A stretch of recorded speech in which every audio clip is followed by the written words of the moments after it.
kita perlu melihat tugas-tugas pokok. Apa sesungguhnya yang harus saya buat dan apa sesungguhnya yang tidak boleh saya buat. Sebagai pengurus kita harus tahu tugas pokok pekerjaan kita. Yang pertama kita lihat ketua. Ketua membantu pastor paroki dalam mengembangkan reksa pastoral di lingkungan. Jadi ketua dia bertugas membantu pastor paroki, meringankan tugas pekerjaan pastor paroki, bukan membebankan tugas dari pastor paroki. Ingat itu. Sekarang itu dia punya tugas pokok. Sekarang kita lihat penjabaran tugas dari ketua. Ketua mempersatukan umat dalam lingkungan. Ingat, ketua dia harus mempersatukan umat di lingkungan, bukan memecah belah umat di lingkungan. Yang kedua, mengkoordinasi segala kegiatan di lingkungan. Itu tugas ketua. Dia koordinasi, dia kontrol kegiatan-kegiatan. Jadi bukan hanya duduk saja di rumah, lalu setelah itu berbuat alasan, padahal tidak pernah pergi kontrol. Tugasnya juga kontrol. Itu berarti bahwa dia harus keluar dari dirinya, keluar dari rumahnya, keluar dari tugas kerja kesibukannya. Yang berikut, mengundang dan memimpin rapat-rapat di lingkungan. Ingat, itu tugas ketua. Jangan sampai dalam 1, 2, sampai 4, 5 tahun tidak pernah ada pertemuan. Dan itu tugas dari ketua. Dia merancang, melaksanakan, memonitor, dan juga mengevaluasi kegiatan pastoral di lingkungannya. Jadi kalau kita sudah berjalan 1 tahun, paling kurang kita bisa undang pertemuan, kita evaluasi bagaimana dengan seksi-seksi ini, dia berjalan atau tidak. Sehingga evaluasi itu menjadi titik pijak, titik dasar untuk kita bisa melanjutkan tugas kita ke depan. Kalau tidak pernah evaluasi, kita mau tahu bagaimana maju atau mundur, kita sendiri tidak tahu. Makanya perlu ada pertemuan. Yang berikut, menjalin kerja kemitraan dengan pihak-pihak terkait dalam lingkungan. Jadi ketua lingkungan juga harus bangun kerjasama. Jadi jangan hanya menutup diri, tapi ada keterbukaan untuk bekerja sama dengan siapa saja, terutama dengan seksi-seksi yang ada di dalam lingkungan yang sudah dipercayakan.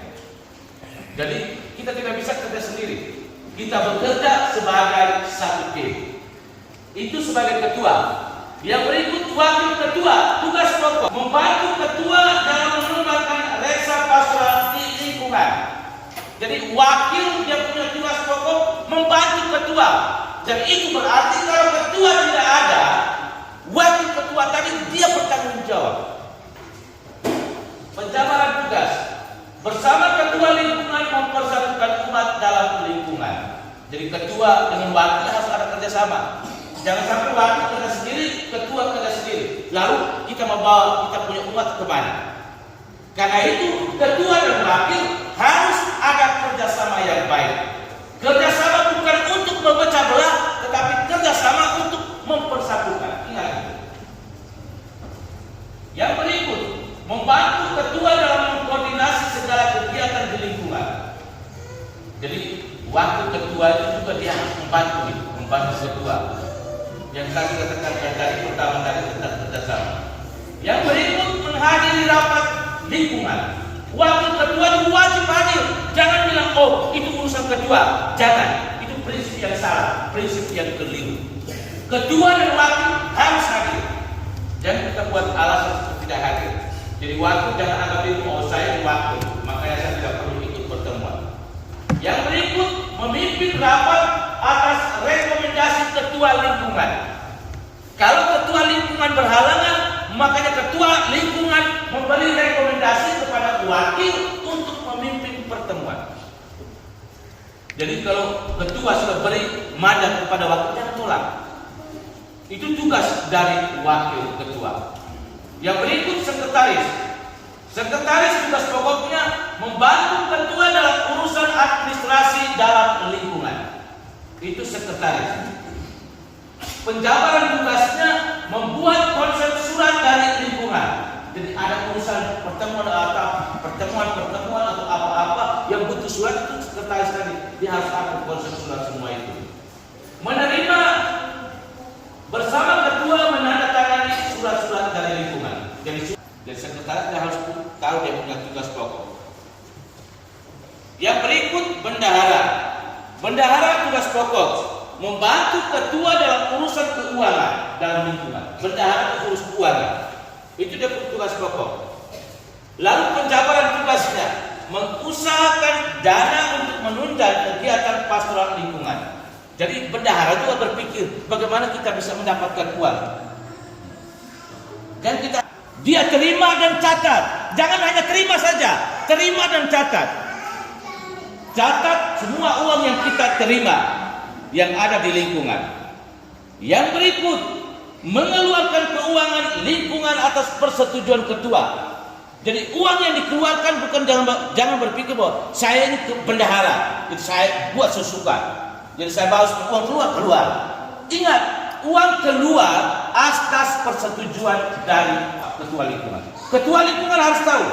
Jadi bendahara jangan buat sesuka hati.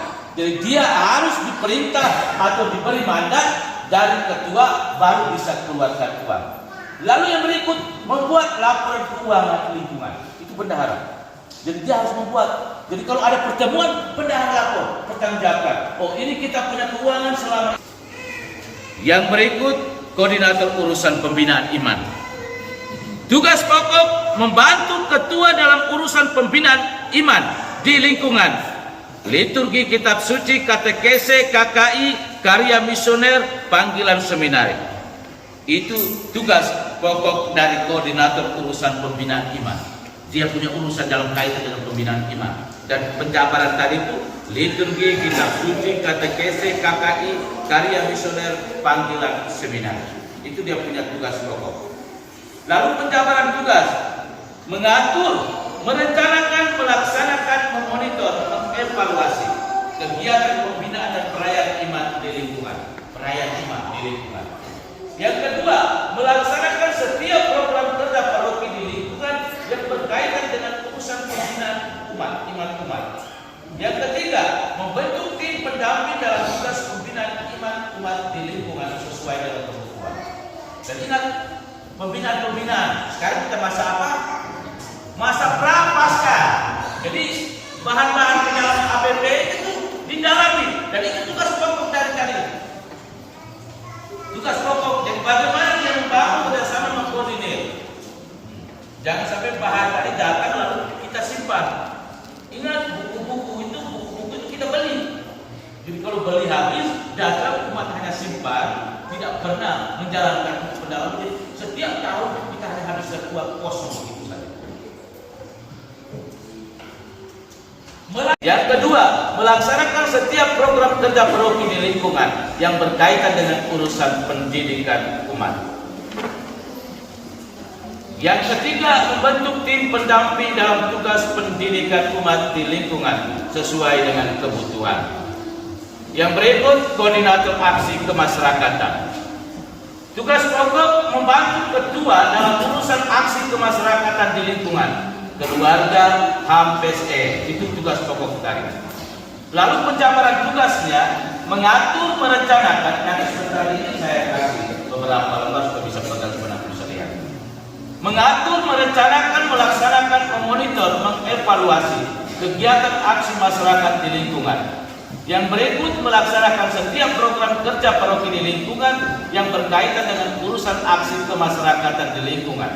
3. Membentuk tim pendamping dalam tugas aksi kemasyarakatan di lingkungan sesuai kebutuhan. 4. Menyadarkan umat lingkungan untuk memberi derma, misa, ibadat, aksi, dan iuran gereja berdikari. Itu tugas pokok dari tugas penjabaran tugas dari koordinator aksi kemasyarakatan.